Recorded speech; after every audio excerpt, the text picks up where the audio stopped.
The Red Cross is providing emergency food, clothing, and shelter. In the midst of beefed-up security patrols and a citywide search for the man they call the subway vigilante, New York City police say they're being swamped by calls from people praising the man who opened fire last week on 4 teenagers who tried to rob him. Public reaction notwithstanding, city officials are standing firm. New York won't tolerate people taking the law into their own hands, even if they think they are right.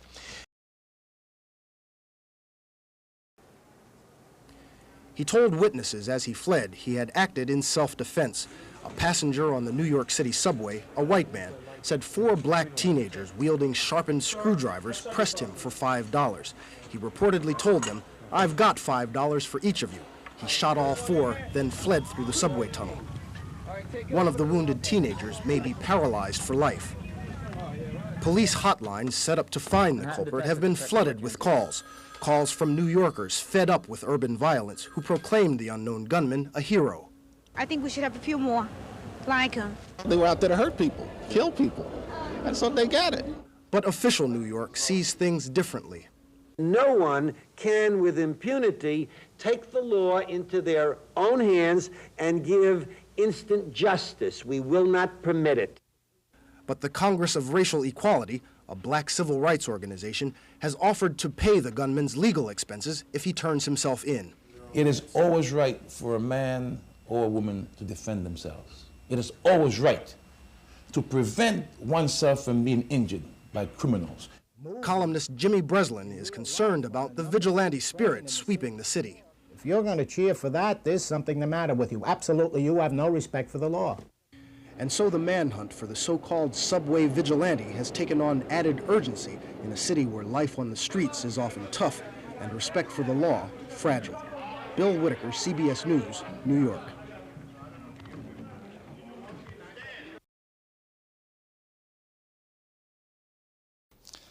In New York City, they called him the Death Wish Vigilante, and many New Yorkers cheered him. The man who shot and wounded 4 teenagers in a subway car 9 days ago after they allegedly demanded money. Today, a man turned himself in and said he is the vigilante. We have a report from Chris Kelly. And Detective Daniel. New York authorities say their suspect unexpectedly showed up today at police headquarters in Concord, New Hampshire. He turned himself in. He surrendered himself to the police up there and told them that the New York City police were looking for him. He looks like the suspect that we had a composite of. Police here say the suspect, Bernhard Goetz, has no criminal record and was refused a gun permit after he was mugged and robbed nearly 4 years ago. Ironically, it was Goetz's own mugging that made him a suspect in the subway shooting case. On December 26th, the New York City PD special hotline number received a confidential call which identified Mr. Goetz as fitting the description, known to the caller as having a gun and having previously been mugged.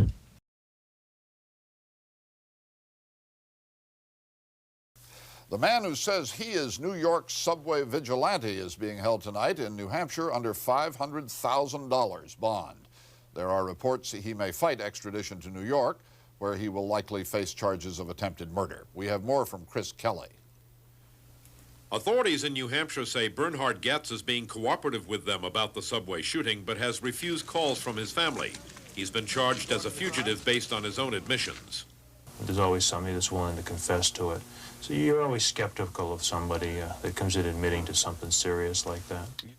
New York detectives say Goetz fits the description of the man who shot 4 teenagers in the subway after they apparently tried to rob him.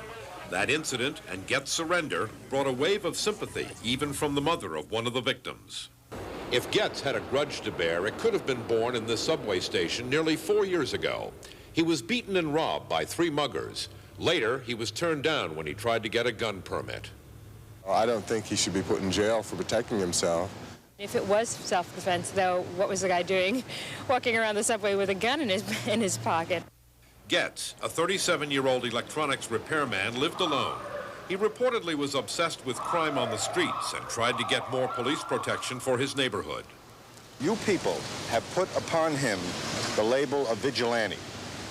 I put the label as just a guy with a scared guy, a scared citizen. Goetz faces arraignment tomorrow, but it may be weeks before he is returned to New York, where there are more than 13,000 serious subway crimes a year. Chris Kelly, CBS News, New York. Approved by Congress.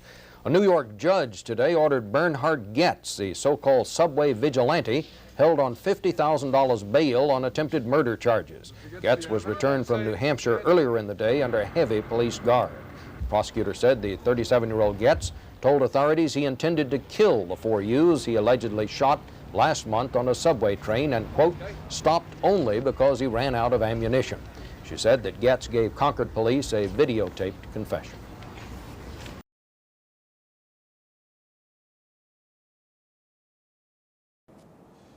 Even if they don't know it, Americans have made a deal with their government. In fact, it's a contract. It's a social contract. The government, for its part, promises to maintain law and order, and decent citizens, in return, promise not to take the law into their own hands. But now there seems to be a widespread feeling, especially in big cities, that something has gone terribly wrong, that the police, the courts, and the politicians can no longer control criminals, and that the government isn't holding up its end of the deal. Option number one, stand idly by and allow the hoodlums to kill you as a victim or to kill your neighbor. Option number two is to pray that the police can do it, even though we know they cannot. And option number three, the Bernie Goetz solution, who unfortunately is being called a vigilante. And if you're going to call him a vigilante, let's call him the good vigilante. But not everybody sees Goetz as the good vigilante. Many officials have condemned the shooting, saying it's a dangerous first step towards anarchy. New York's Mayor Ed Koch has come out against vigilantism, but even he understands the frustration. There is no question but that people in the United States and New York City believe that the criminal justice system is not working, that very few people are apprehended who commit crimes, and still fewer are tried, and still fewer are sent to jail. The mayor is right. The Justice Department estimates that for every 100 felony arrests nationwide, only 48 suspects go to trial, and only 5 of 100 go to prison for more than a year. That may account for why Bernhard Goetz has become an unlikely celebrity and the unlikely center of a national debate. We think 5 criminally minded people met on the subway that day. When he put the gun in his pocket, he became the people he was fighting. He broke the law. People are tired. Working people are tired of riding the subways and being assaulted. I think there's a psychological delight that the people that have been pushed around for a long time are pushing back. I hope they find healthier and more productive ways to push back than by shooting people. Today, one of the teenagers gets shot, slipped into a coma, and a grand jury is still trying to decide if Bernhard Hugo Goetz, the subway vigilante, will have to stand trial. But his supporters are saying it's the system that tolerates so much crime in America that ought to be on trial. Not everyone would go that far, but in recent years, Times Square has changed. More sex shops, drugs, violence. In response, the city and state have put together a $1.6 billion redevelopment plan. The aim is profit for the developers and for the city, which now loses money on this high-crime, low-tax receipt area.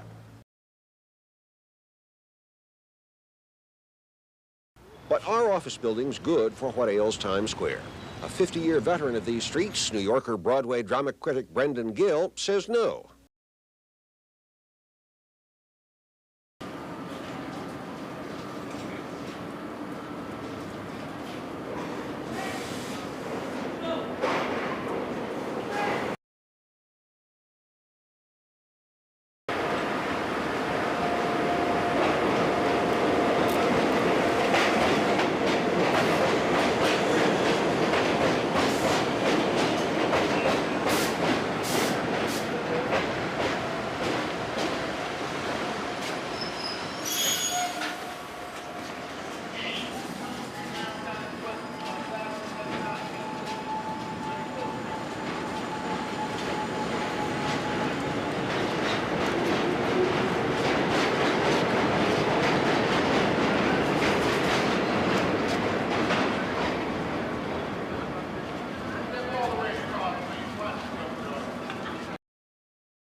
Come on, Tom.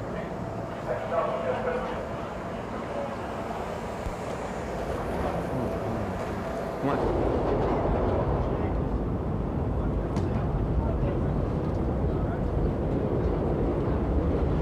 I'd like to remind you that while traveling at night, the authority went to great expense to provide a waiting stereo for you.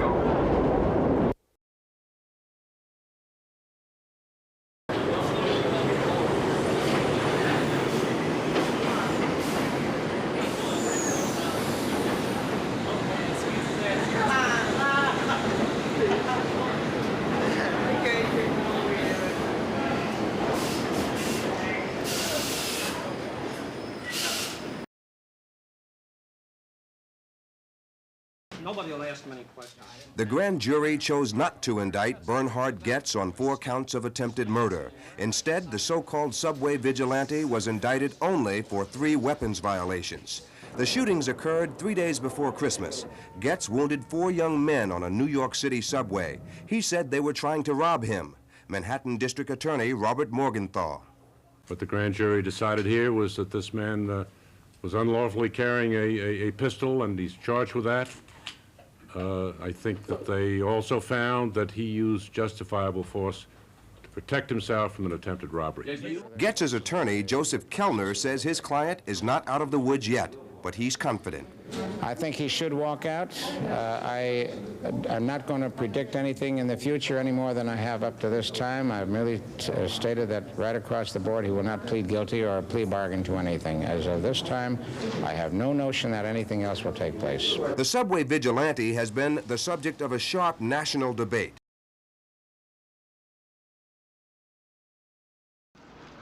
In court today, Bernhard Goetz's own confession came back to haunt him. "I know this sounds horrible," he said, "but my intention was to murder them, to make them suffer as much as possible." The testimony was part of a taped confession to police played in the New York courtroom where Goetz is on trial for attempted murder in the subway shooting of 4 youths he says were about to rob him. They wanted to play with me. You know, it's kind of like a cat plays with a mouse. As jurors listened through earphones and followed a written transcript, Goetz's taped voice filled the courtroom, rambling, sometimes angry, sometimes dejected.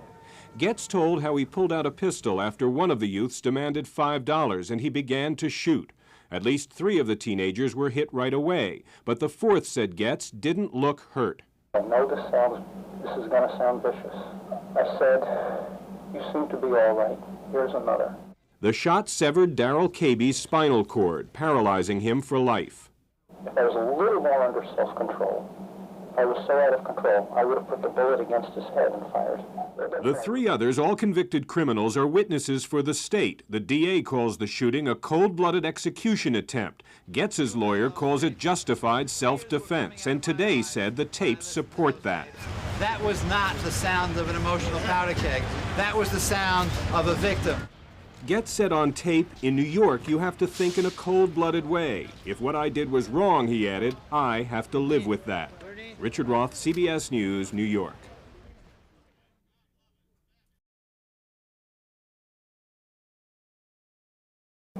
I went back to the other, I spun, went back to the other 2. You don't walk, you run. You have to be faster than anyone.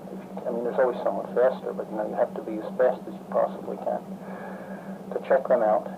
The guy who was standing up or something like that, he was then sitting down. I wasn't sure if I had shot him before because he just seemed okay. I said, I know this is going to sound vicious. And it is. I mean, how else can you describe it? I said, "You seem to be all right. Here's another." Now, you see, what happens is,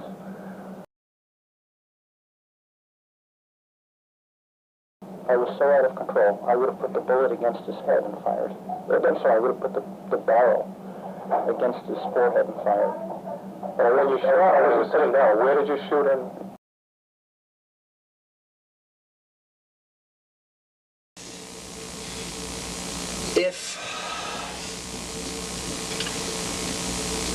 If a person has to be reduced to this kind of an animal to survive in the city, if you take a rat Okay. I was vicious. I don't deny it. I told the guys, I don't know if it's in that statement, but if you take a rat and you corner it, and you, let's say just one time, you start poking it with red hot needles, and the rat doesn't know how to react, and you do this, okay, and you wind up doing it again, or perhaps again, and if once in a while a rat turns viciously on you and just becomes a total vicious killer, which is really what I was,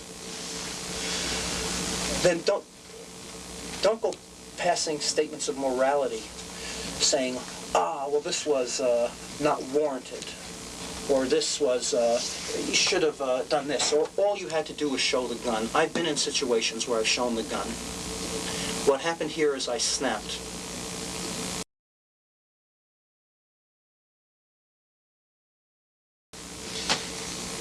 Mr. Goetz, why these four? Why these four? Oh, isn't that beautiful? You asked the question in an intellectual way. Why these four? Why these four? I didn't pick out these four. I never met those guys. I told you, you have it in here. I never met them. Why these four, though? I mean, because I saw what they were intending to do with me, miss. Miss, they were intending to play with me, like a cat plays with a mouse. Now, you're not familiar with these things because you're not familiar with violence. They shouldn't have sent you up here. They should have sent people. They should have sent people. I'm sure there are people in the New York City government who are familiar with violence, who know violence.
That's the judge, right?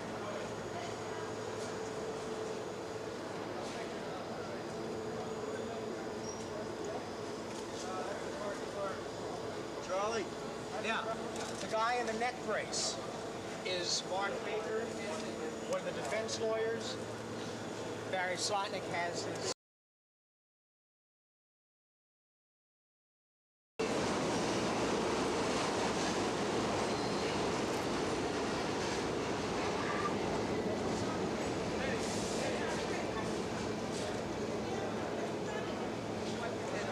Watch your arm, man. Shoot it. Good.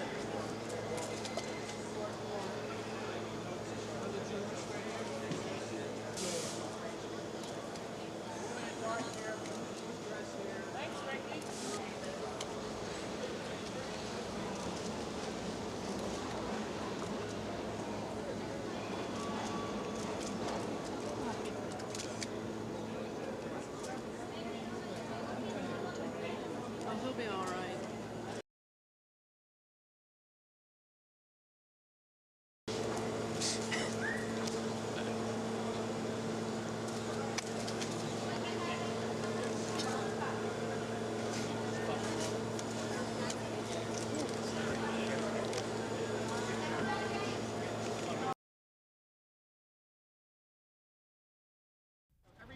It took 4 days of deliberation to find Bernhard Goetz not guilty of the most serious charges against him. The jury found him not guilty of attempted murder when he shot and wounded 4 black teenagers on a New York subway, not guilty of assault or reckless endangerment, guilty only on a single charge, illegal possession of an unlicensed gun. The jury has spoken. It's spoken properly. It's over. There is no message to be sent out to anyone at this point. His lawyer had argued Goetz was a decent citizen fighting back against a robbery attempt when he shot the 4 youths 2.5 years ago, paralyzing one of them for life. Though Goetz admitted in a videotaped confession there was murder on his mind when he pulled the trigger, his argument in court was that the shootings were justified, self-defense. Prosecutor Gregory Waples had called Goetz sadistic, vicious, but reacted to the verdict with controlled anger. My feelings about the case are my own, and I choose not to share them with you or anyone else. Michael Axelrod was one of the jurors. We felt Mr. Goetz was trying to stop what was going to happen to him, not necessarily to murder them, but to stop the threat as he saw it at that point. The verdict will be criticized and supported, said the judge, and its emotion will last. But all Goetz wants now, says his lawyer, is to become another anonymous stranger in the city. Richard Roth, CBS News, New York.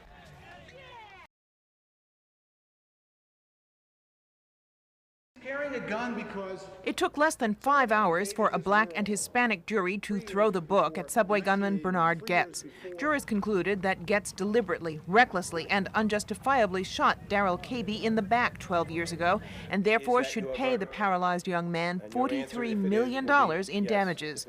Neither Cabey nor Goetz was in the courtroom for the verdict, but Cabey's attorney thinks the verdict sends a powerful message. It sends a real clear message to all the bigots out there, all the racists with guns, all the people that consider the lives of young black men to be worthless.